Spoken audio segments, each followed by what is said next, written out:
Alright, let's talk about China's growing military and economic power and why it matters for the whole world. First off, China's economic clout is massive. I mean, we're talking about the world's second largest economy, with influence everywhere, from skyscrapers in Africa to ports in Europe.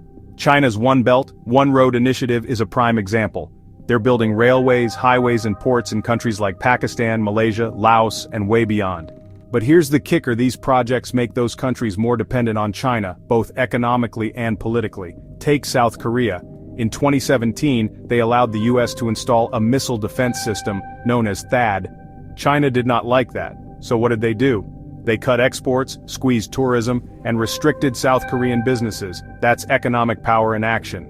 Now let's shift to the South China Sea, a hotbed for global tensions.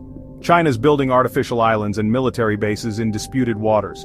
But they're not just flexing military muscle. They combine this with diplomatic outreach, making deals and offering incentives to neighboring countries. The goal?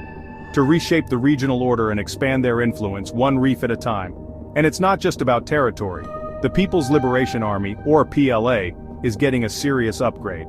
China's streamlining its forces, cutting red tape, and pushing for joint operations that means the Army, Navy, Air Force, and even cyber units train and fight together.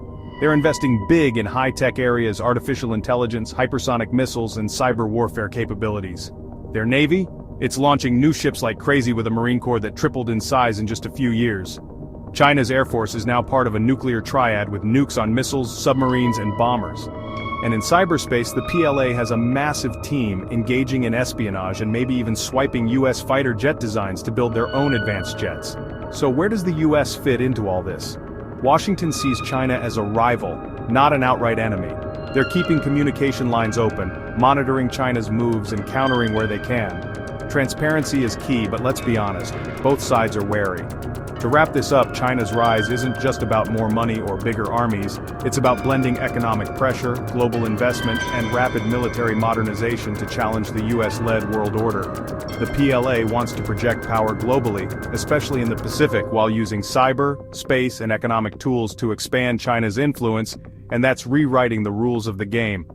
If you want to understand the future of global power, keep your eyes on China.